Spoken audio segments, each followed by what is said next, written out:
श्रीरामपुरात धक्कादायक प्रकार घडला असून सविस्तर माहिती अशी की श्रीरामपूर शहरात शिक्षण क्षेत्राला काळिमा फासणारी एक धक्कादायक आणि संतापजनक घटना उघडकीस आली आहे।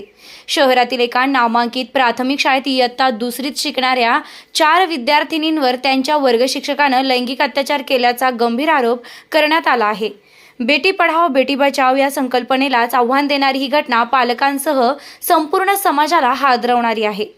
या प्रकरणी श्रीरामपूर शहर पोलिसांनी तात्काळ कारवाई करत संबंधित शिक्षकाला अटक केली असून त्याच्या विरोधात पोस्को कायद्याअंतर्गत गुन्हा दाखल करण्यात आला आहे। उपविभागीय पोलीस अधिकारी जयदत्त भवर यांनी दिलेल्या माहितीनुसार पीडित विद्यार्थिनीचे जबाब नोंदविण्यात आले असून पुढील तपास वेगाने सुरू आहे। या घटनेनंतर पालकवर्गात तीव्र संताप व्यक्त होत असून शिक्षणाच्या पवित्र क्षेत्रात अशा प्रकारच्या घटना घडणे अत्यंत चिंताजनक असल्याची भावना नागरिकांकडून व्यक्त होत आहे।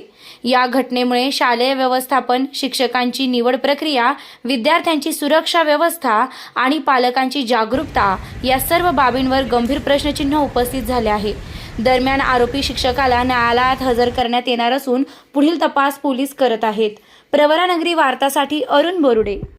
दिनांक 11 फेब्रुवारी 2026 रोजी पोलीस स्टेशन श्रीरामपूर शहर येथे काही अल्पवयीन पीडित दुसरी इयत्तेत शिकत असणाऱ्या एका शाळेतील विद्यार्थिनी त्यांच्या पालकांनी पोलीस स्टेशनला फिर्याद दिली की शाळेतील त्यांचे वर्ग शिक्षक यांनी त्यांच्या मुलीवरती दिनांक 10/2/2026 दुपारी 12 वाजता जी शाळा सुरू होती त्या दरम्यान लैंगिक अत्याचार केलेला आहे अशी प्राथमिक खबर पोलीस स्टेशन श्रीरामपूर शहर यांना मिळताच तात्काळ त्या संदर्भामध्ये पॉक्सो अंतर्गत गुन्हा दाखल करण्यात आलेला आहे।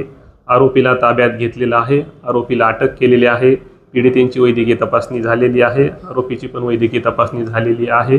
या संदर्भामध्ये अधिक तपास श्रीरामपूर शहर पोलीस स्टेशनचे API शिखरे हे करत आहेत। महाराष्ट्रातील ताज्या घडामोडी जाणून घेण्यासाठी प्रवरानगरी वार्ता या चॅनलला सबस्क्राइब करा, लाईक करा आणि बेल आयकॉन क्लिक करा। व्हिडिओ आवडल्यास शेअर करा।